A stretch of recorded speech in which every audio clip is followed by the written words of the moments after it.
AskReddit by Puppy Enthusiast 1.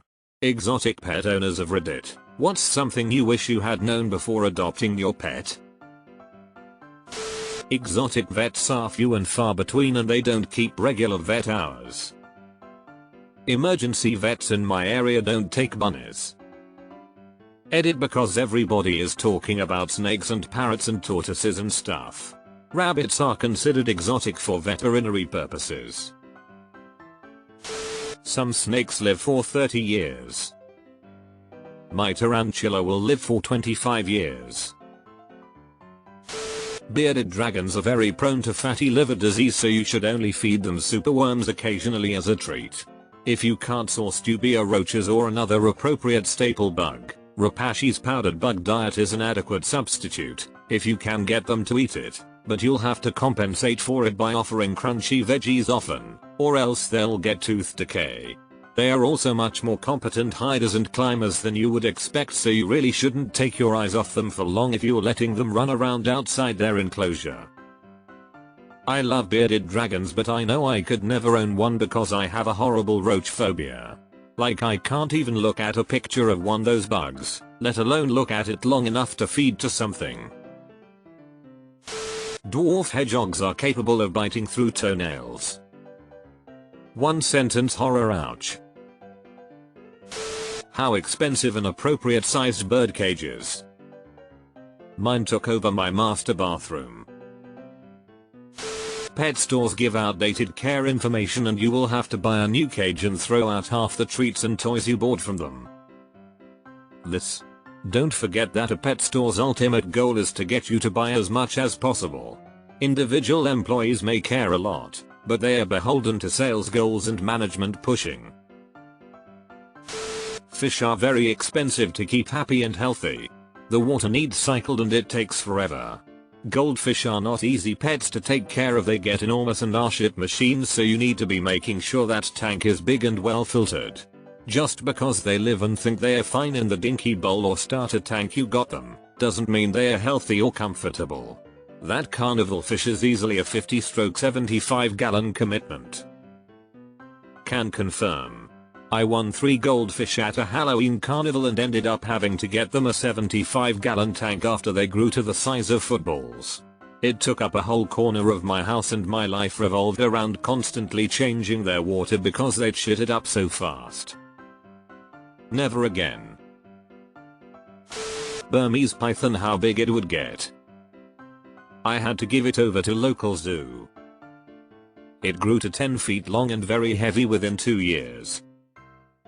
Became a large expense too. Was eating 3 jumbo rats at a time and was living in 150 gallon tank at this point. I took care of a surrendered Burmese at a zoo near me. She was friendly and gorgeous. She loved to interact with kids and guests in general. She was truly a perfect rescue snake for a zoo. However, the owner only did live feedings with her 4 years. It's the only way she wanted to feed, and zoos aren't really allowed to do live feelings. It was always so hard to watch how disengaged she was around feeding time. It really cemented to me the fact that snakes aren't only acting out of pure instinct or animalistic behavior but also have personalities and individualistic traits. Big ass snakes, though lol. I wish it was a little more restricted to buy them. Thanks for surrendering yours and not making it live in a tiny box. How difficult it is to find a vet. And how it's normal in some places for them to be unable to accept new animals for treatment because of overload, unless if it's an emergency. Mine required a referral from a normal vet to even have them be seen. I was obsessed with getting sea monkeys. Turns out the lake down the road from my hometown was full of them for free. Lol, manatee for the win. If they are legal in your area. Some people don't care. Birds, as they are tree dwelling, they fulfill a role in nature to transfer food from the treetops to the forest floor. Forest floor, kitchen floor, living room floor, whatever. They are messy little devils. Well, I didn't technically adopt the first one. She was dumped. But how smart rabbits are and that they are a highly social species.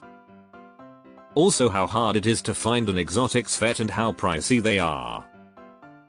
Wait, I'm confused. In my country rabbits are a pretty classic pet. May I ask where you come from? That male chinchilla's autophyllate. I recently got a ferret and I wish I had known they do much better when there is more than one. If you have multiple ferrets they love to sleep in piles. I don't know how the little buggers breathe. How high maintenance axolotls can be. A worm farm specifically dedicated to her so she can have European night crawlers since she won't eat any other kind of worm. Her water specs have to be precise and she has a water chiller that runs 24/7 to help with that, but her whole tank setup has caused our utility bill to go up a significant amount. We bought a generator because we lose power kind of easily, so it's mostly for her and our freezer and fridge. It's been an expensive endeavor. Understanding the full extent of their specialized care needs and potential challenges. Cleaning lizard semen off of everything in his tank is an interesting and kinda weird way to spend half an hour. You're going to need to elaborate here a little. Apparently it's hard to recover from getting your hand ripped off by a tiger. That's your fault for not being an animal that regenerates limbs. Like a starfish. Maybe if you'd spent more time being a starfish you'd not have to worry about having your limbs mauled off by a fluffy death machine. That rabbits are Tamagotchi pets. They absolutely will try to find a mundane way to kill themselves, such as skipping dinner or jump too hard. Speaking of, if my rabbit doesn't immediately start to eat the fresh hay I give her at night, nor her favorite treat, I'm skipping work the next day to blend her food into a liquid and hand feed her until he eats on her own again. They absolutely try to kill themselves. The biggest and youngest of my trio of rabbits got her head stuck between the bars of her pen. A few days later I saw her pushing on the bars with her nose and her bondmate ran up to her and smacked her on head. Occasionally you get a rabbit with some self-preservation, but they are far and few. My bearded dragon blasted an unholy amount of assam into her pool and it was the first thing I had to touch this morning, and you know how a cat looks at you when you scoop the poop? Same thing, but more hoo-ha-hoo-ha, like she enjoys this rather than finding it strange but convenient. Guinea pigs are exotic by vet standards, and I've had 9 of them in 11 years. Anything from a pet store is most likely hazardous. Exercise balls are an absolute no. They cause spinal damage since they aren't meant to bend that way. Their food is also junk. They need fresh veggies and Timothy hay. Most store-bought cages are way too small. One guinea pig needs at least 8 square feet of space. 10 for 2 piggers to be happy without quarreling. Guinea pigs are very social and need at least one other companion of the same sex or they become very depressed. They should never be bought on impulse as a child starter pet since they can live for 8 years. So many end up dumped in shelters when the kids get bored. Adopt, don't shop. I had guinea pigs and I swear they were more difficult to care for than the horses I've had. That amblypygy can be pickier about eating than my cats. I had to offer Lewis 3 different crickets over the course of 3 days before he accepted the last one. He's like Goldilocks. This one's too big, this one's too small, this one's looking at me weird. My guy. I wish I knew that the Humbeavermuller of Norwegian deserts was in fact poisonous. I owned a water dragon when I was 12. He was sold to my parents as a starter lizard by Petco. While they are not the most complicated lizards out there, I'd argue they are not starter lizards after seeing how simple my so's bearded dragon was to care for. Research a lizard and be sure they are the right fit instead of relying on the pet store.